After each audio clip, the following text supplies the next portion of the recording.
नमस्कार मित्रांनो, लाडकी बहीण योजनेच्या नवीन व्हिडिओमध्ये आपल्या सगळ्यांना स्वागत आहे। लक्षात घ्या, मोठा घोटाळा एक जो आहे हा समोर आलेला आहे। नेमका एक मोठा स्कॅम जो आहे, एक नाही तर असे बरेच प्रकारचे स्कॅम सुद्धा याच्यामध्ये आहेत। लक्षात घ्या, हे सर्व कारणामे आता बाहेर येणार आहेत। याच्याबद्दलची संपूर्ण माहिती आपण या व्हिडिओमध्ये पाहणार आहोत।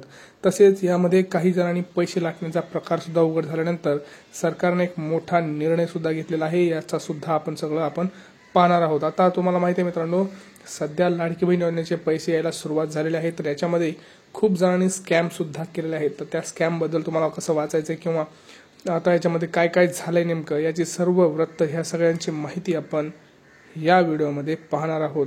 तसेच आपल्याला एक आता सगळी माहिती मी इथं पुराव्यासहित दाखवणार आहे। तर चॅनलवरती प्रथम आला असाल तर चॅनलला पहिल्यांदा सबस्क्राइब करून ठेवा। चला बघूया नेमकं काय झालेलं आहे। तुमचे सर्व कारनामे बाहेर येणार, लाडकी बहीण योजनेबाबत अपडेट, पैसे लाटण्याचे प्रकार उघड झाल्यानंतर सरकारचा मोठा निर्णय झालेला आहे। लक्षात घ्या, त्याच्यामध्ये आपण बघणार आहोत की हे बघा, लाडकी बहीण योजनेत काही पुरुषांनी अर्ज भरले आहेत आणि त्यातील एकाच्या तर खात्यात 78,000 रुपयांच्या घरात हप्ता सुद्धा जमा झाल्याचा प्रकार उघड झाला आहे। मित्रांनो, अशा काही बोगस लाभार्थ्यांचा घुसल्याचा आरोप करण्यात येत आहे। त्यामुळे आता सरकारने एक मोठा निर्णय घेतलेला आहे। लक्षात घ्या मित्रांनो, इथं काय झालेलं आहे तर काही पुरुषांनी सुद्धा याच्यामध्ये अर्ज भरलेले आहेत।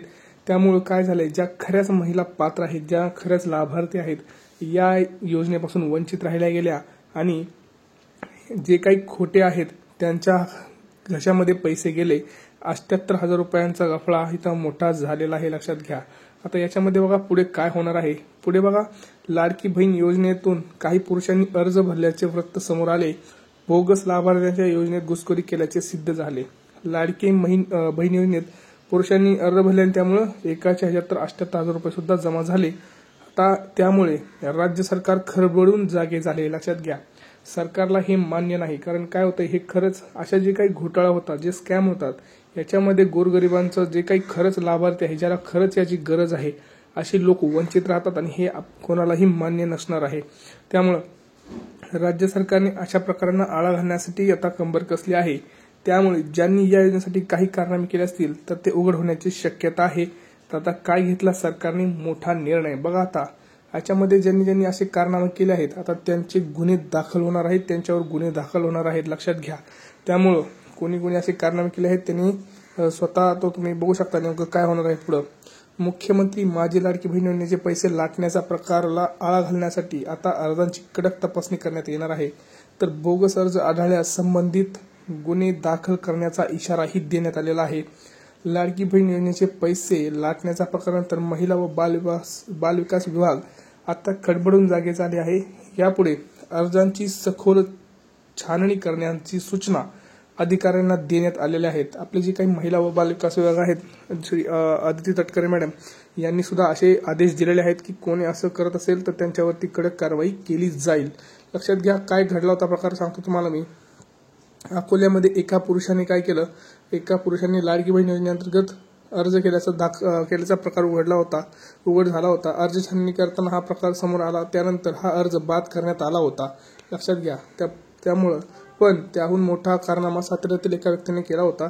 त्याने या योजनेत जवळपास 30 अर्ज महिला म्हणून जमा केले। लक्षात घ्या, 30 एकाच व्यक्तीनं अर्ज महिला म्हणून जमा केले।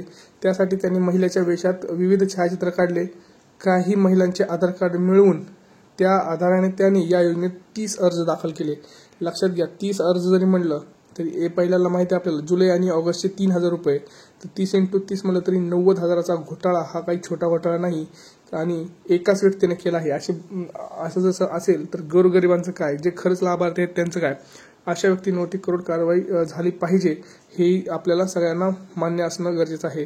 लक्षात घ्या, पुढे एक आहे की खारघरमधून पूजा महामुनी यांनी लाडकी बहिणीसाठी अर्ज दाखल करण्याची प्रक्रिया केली, पण त्यावेळी त्यांचा अर्ज नामंजूर होत होता।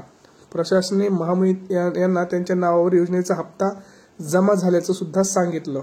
आता काही महिलांचं असं झालंय मित्रांनो, त्यांचा अर्ज नामंजूर होत असेल परंतु त्यांच्या नावाने कुठंतरी हप्ता जमा झालेला असंही आढळू शकतं। त्यामुळे त्यावेळी त्यांनी अर्ज नामंजूर झाल्याचं निदर्शनास आणून दिलं। त्यांनी स्टेटस दाखवलं मित्रांनो की आमचा फॉर्म रिजेक्ट झालेला आहे। तर आम्हाला आमचं पैसे कसं काय जमा झाले. त्यानंतर प्रशासनाने चौकशी केली आणि कसं उघडकीस आलं बघा, आधार कार्डशी संलग्न मोबाईल क्रमांक शोधून काढला. लक्षात घ्या, ह्यासाठी मी म्हणत असतो की आधार कार्डला मोबाईल संलग्न करा. त्यासाठी मी व्हिडिओ सुद्धा टाकलेला आहे की आधार कार्डला मोबाईल कसा संलग्न करायचा आहे. त्यावेळी साताऱ्यातील एका माणसाने या योजनेचा फायदा उचलल्याचे समोर आले आणि त्याच्या सहकारी बँकेतील खात्यात ही रक्कम जमा झालेली असेही निदर्शनास आलं. लक्षात घ्या, ही एक लाजिरवाणी गोष्ट आहे. अशा गरजू महिलांचे पैसे खाणे हे काही बरोबर नाही. त्यामुळं अशा व्यक्तींवरती जास्तीत जास्त कडक कारवाई होणं हे खूप गरजेचं आहे आणि हे होईलच असंही सरकारने सांगितलं आहे. त्यामुळे असे स्कॅम पुढे येत आहेत, असे घोटाळे पुढे येत आहेत, हे खूप चुकीचं आहे. त्यामुळं अशामुळे काय होत आहे, जे खरंच लाभार्थी आहेत, जे खरंच गरजवंत आहेत, यांना या योजनेचा लाभ घेता येत नाही. आता याच्यामध्ये काही तुम्हाला शंका असतील किंवा तुमचं कुठलाही शंका असतील ते तुम्ही कमेंट सेक्शनमध्ये सांगू शकता. भेटूया पुढच्या व्हिडिओमध्ये. तोपर्यंत जय महाराष्ट्र.